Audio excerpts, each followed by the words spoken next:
ಇದು ಮಾಡ್ಕೊಡ್ತೇವೆ ಅವ್ರಿಗೆ. ಅದು ಇದು ಜನತಾ ನ್ಯಾಯಾಲಯದಲ್ಲಿ ಅಥವಾ ಲೋಕ ಅದಾಲತ್ನಲ್ಲಿ ನಡೆಯೋದು. ಮತ್ತೆ ನಾವು ಯಾವುದೇ ಪಾರ್ಟಿಗಳಿಗೂ ಕೂಡ ಈ ರೀತಿನೇ ನೀವು ಒಪ್ಕೋಬೇಕು ಅಂತ ಹೇಳಿ ಅವರಿಗೆ ಬಲವಂತ ಮಾಡೋದಿಲ್ಲ. ಅವರಿಗೆ ಇಷ್ಟ ಇದ್ರೆ ಮಾತ್ರ ನಾವು ಆ ಒಂದು ಏನು ಅವ್ರು ಒಪ್ಕೊಳ್ತಾರಲ್ಲ, ಆ ಒಂದು ಕಂಡೀಷನ್ಸ್ ಏನಿದೆ, ಏನೇನು ಅವ್ರು ಫುಲ್ಫಿಲ್ ಮಾಡಬೇಕು ಅದನ್ನೆಲ್ಲ ಒಂದು ರಾಜಿ ಅರ್ಜಿ ಮೂಲಕ ತಯಾರು ಮಾಡಿ ಅದರಲ್ಲಿ ಅವ್ರಿಗೆ ಸಹಿ ತೆಗೆದುಕೊಡ್ತೀವಿ.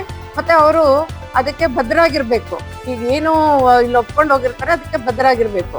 ಈ ನಾವು ಜನತಾ ನ್ಯಾಯಾಲಯ ಅಥವಾ ಲೋಕ ಅದಾಲತ್ನಲ್ಲಿ ಏನು ತೀರ್ಪು ಕೊಡ್ತೀವಲ್ಲ, ಅದು ಸಿವಿಲ್ ನ್ಯಾಯಾಲಯದಲ್ಲಿ ಏನ್ ತೀರ್ಪಾಗುತ್ತೋ ಅದಕ್ಕೆ ಅದೇ ರೀತಿ ಇರುತ್ತೆ, ಅನ್ವಯಿಸುತ್ತದು ಅದೇ ರೀತಿ ಬದ್ಧವಾಗಿರುತ್ತೆ. ಮತ್ತೆ ಪಾರ್ಟಿಗಳಿಗೂ ಕೂಡ ಅದು ಬದ್ಧವಾಗಿರುತ್ತೆ.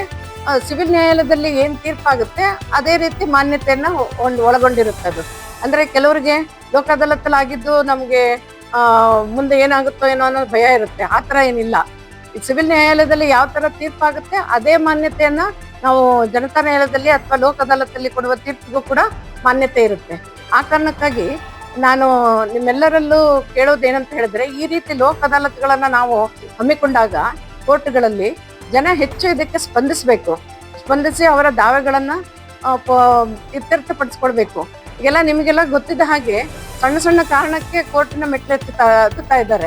ಅದನ್ನೆಲ್ಲ ನಾವು ಅಲ್ಲಲ್ಲೇ ಬಗೆಹರಿಸ್ಕೊಳ್ಬೇಕು ಅಂತ ಹೇಳಿದ್ರೆ, ಈ ಒಂದು ನಾವು ಏನು ಪ್ರತಿ 2 ತಿಂಗಳಿಗೊಮ್ಮೆ 3 ತಿಂಗಳಿಗೊಮ್ಮೆ ಏನು ಲೋಕ ಅದಾಲತ್ಗಳು ಮಾಡ್ತೇವೆ, ಅದರಲ್ಲಿ ಅವರು ಭಾಗವಹಿಸಿ ಅವ್ರಿಗೆ ಏನಿದೆ ಅವ್ರ ಇಷ್ಟ ಏನಿದೆ, ಅವ್ರಿಗೆ ಏನು ಸಮಸ್ಯೆ ಇದೆ ಅದನ್ನ ಅವರು ಸರಿಯಾಗಿ ನಮ್ಮ ಮುಂದೆ ಹೇಳಿದ್ರೆ ಅದಕ್ಕೆ ತಕ್ಕವಾದ ಪರಿಹಾರವನ್ನ ನಾವು ಕೊಡ್ತೇವೆ. ಹಾಗಾಗಿ ನಿಮ್ಮೆಲ್ಲರನ್ನು ಕೇಳ್ಕೊಳ್ಳೋದೇನೆಂದ್ರೆ, ಹೆಚ್ಚು ಜನ ಈ ಲೋಕ ಅದಾಲತ್ತಲ್ಲಿ ಭಾಗವಹಿಸಿ ಬಾಕಿ ಇರುವ ಪ್ರಕರಣಗಳನ್ನ ಇತ್ಯರ್ಥಪಡಿಸ್ಕೊಡ್ಬೇಕು ಅಂತ ಕೇಳ್ಕೊತೇನೆ. ನಮಸ್ತೆ.